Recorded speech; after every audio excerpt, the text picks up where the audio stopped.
आप देख रहे हैं सैफई बुलेटिन। सैफई के एक दर्जन गांव में भाजपा प्रत्याशी ठाकुर जयवीर सिंह ने की जनसभाएं, दर्जनों लोग भाजपा में शामिल। पूर्व सांसद संघमित्रा मौर्य, रघुराज सिंह शाक्य, प्रेमदास कठेरिया ने भी किया संबोधित। सपा का गढ़ कहे जाने वाले मैनपुरी लोकसभा सीट पर इस बार लड़ाई रोचक है। सपा की तरफ से जहां मौजूदा सांसद डिंपल यादव चुनाव मैदान में हैं, तो वहीं बीजेपी ने योगी सरकार के मंत्री जयवीर सिंह को प्रत्याशी बनाया है। इस सीट का इतिहास रहा है कि भाजपा कभी जीत हासिल नहीं कर सकी है। मैनपुरी के भाजपा लोकसभा प्रत्याशी ठाकुर जयवीर सिंह, रघुराज शाक्य, प्रेमदास कठेरिया, संघमित्रा मौर्य ने सैफई क्षेत्र के दर्जन भर गांव में जनसभा करके वोट मांगे। मैनपुरी लोकसभा क्षेत्र के अंतर्गत आने वाले गांव टिमरुआ, बरौली कला, छिमारा, बिजपुरी खेड़ा, बनकटी, निलोई, मलाजनी समेत कई गांव में जनसभा संबोधित करने के लिए योगी सरकार के कैबिनेट मंत्री और मैनपुरी लोकसभा सीट से प्रत्याशी जयवीर सिंह पहुंचे। यहां पर उन्होंने क्षेत्र की जनता को संबोधित करते हुए अपने लिए वोट मांगे, तो वहीं समाजवादी पार्टी पर जमकर निशाना साधा। ठाकुर जयवीर सिंह ने कहा कि योगी आदित्यनाथ जैसे ही मुख्यमंत्री बने, वैसे ही गुंडे माफिया अपने अपने बिलों में घुस गए या फिर जेल की सलाखों के पीछे पहुंच गए। आज कोई भी अपराधी, गुंडा, माफिया गरीबों की जमीनों पर कब्जा नहीं करता है, किसी असहाय को परेशान नहीं करता है। ऐसा अगर हुआ है तो योगी आदित्यनाथ की सरकार में हुआ है।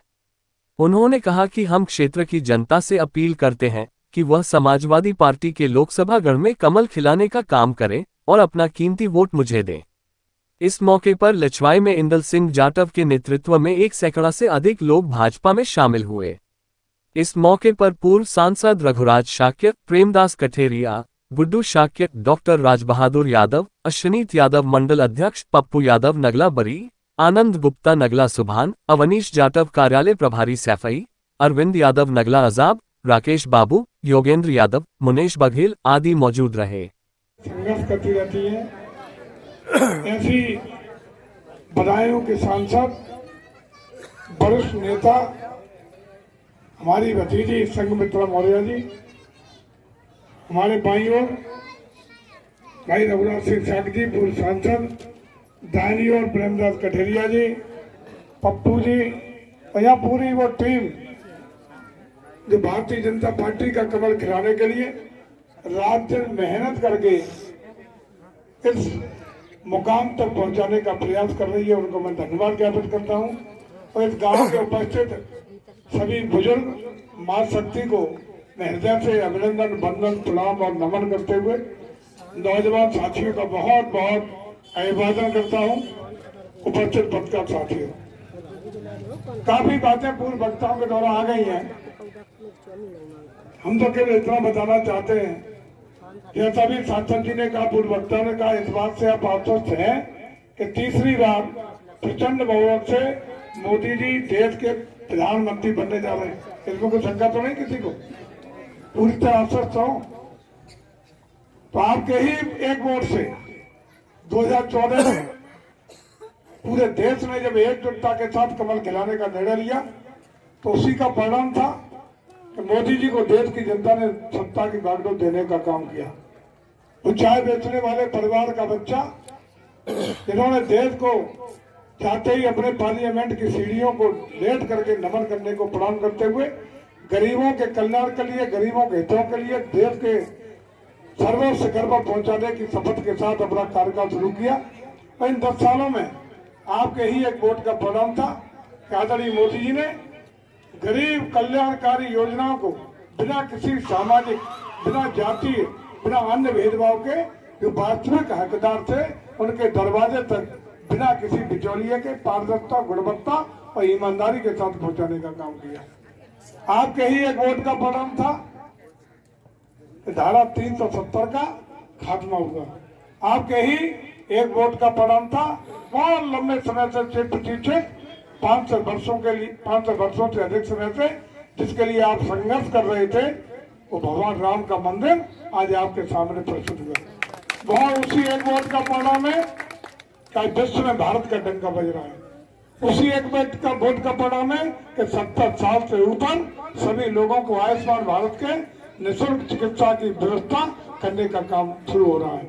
उसी एक वोट का परिणाम है कि महिलाओं के सशक्तिकरण के लिए इनके जीवन पर्यंत तक की गरीब कल्याणकारी योजना अगर गिनाएंगे तो लंबी सूची है, फहरिस्त है, आधा घंटा लगेगा, पूरी गांव कथा हो जाएगी। इसलिए कोई ऐसा व्यक्ति नहीं जो पात्र हो जिसको किसी न किसी योजना का लाभ न मिला हो। उसी आपके एक वोट का परिणाम है कि कोरोना काल से लेकर के आज की तिथि तक हिंदुस्तान के किसी भी व्यक्ति को भूखे पेट हमारी सरकार ने नहीं सोने दिया। महीने में एक बार नहीं, दो बार निःशुल्क राशन देने का काम किया। हमारे इसी आपके एक वोट का परिणाम है कि उत्तर प्रदेश में 2017 में भी आपने सरकार बनाने का काम किया। जिस सरकार के राज में 12 से 17 के राज में, अखिलेश जी के राज में आपने झेला और सर्वाधिक आपने झेला, जसवंत नगर ने झेला, सेपई के अगल बगल के लोगों ने झेला। गुंडई, अराजकता, जमीनों पर कब्जे, चौथ वसूली, अवैध शराब का कारोबार, और जो पिता वही जेल गया। जमीनों पर कब्जे हुए, महिलाओं पर जुर्म जाति अत्याचार हुए, महिलाओं के साथ चुनौती और बलात्कार की घटनाएं हुई। पूरे प्रदेश को आतंकवाद और जंगल राज और दंगों के आग में झोंकने का काम करने वालों को 2017 में पलटने, उत्तर प्रदेश की सत्ता में पलट के भारतीय जनता पार्टी की सरकार में आदरणीय महंत योगी आदित्यनाथ जी के नेतृत्व में जब बनाने का काम कर दिया, कहाँ है गुंडे दिखाई पड़ते हैं? कहाँ गए वो गुंडे? जब आज बाबा जी का बुलडोजर चला तो या तो नहीं सो रहा है। आपके ही एक वोट का परिणाम है, एक नहीं, दो बार वहां से मिलने का काम हो रहा है।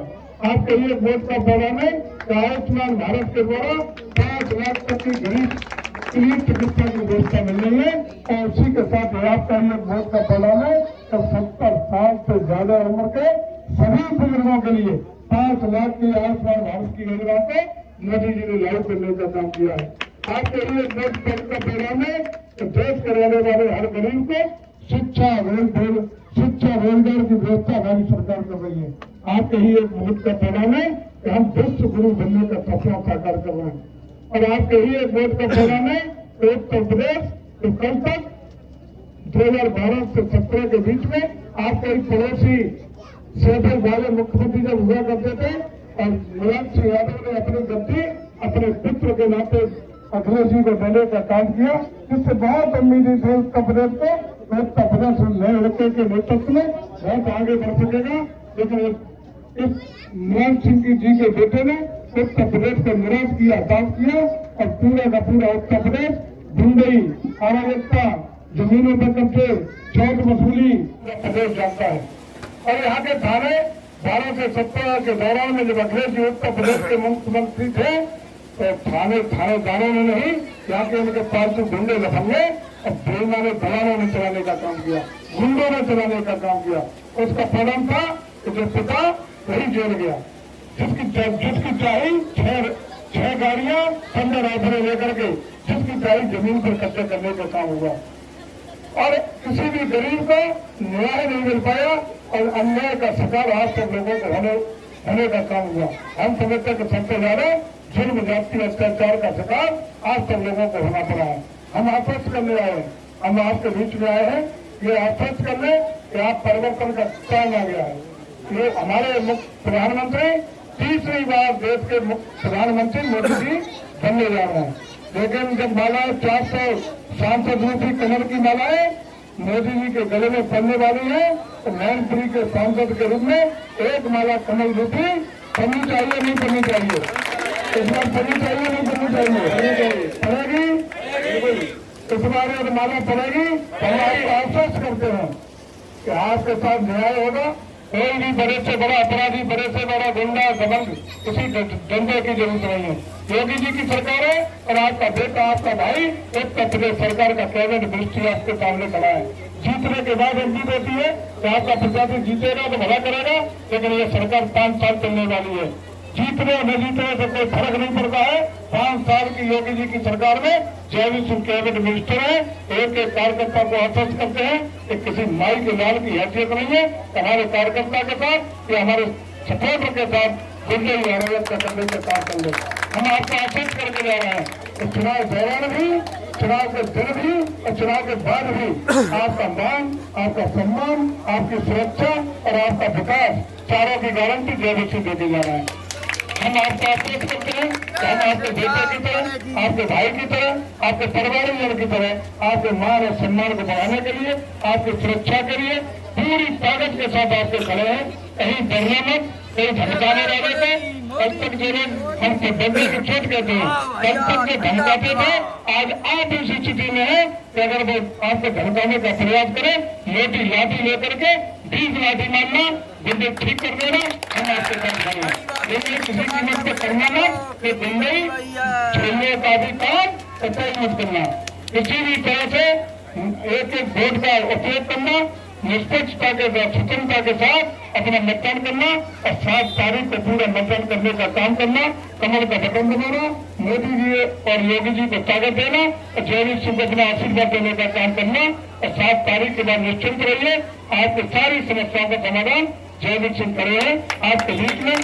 और आनंद गुप्ता नगला सुभान से बहुत ही मेहनत से काम करके आराम से और सभी लोगों का बहुत बहुत आभार। नगला सुभान के लोगों का बहुत बहुत धन्यवाद।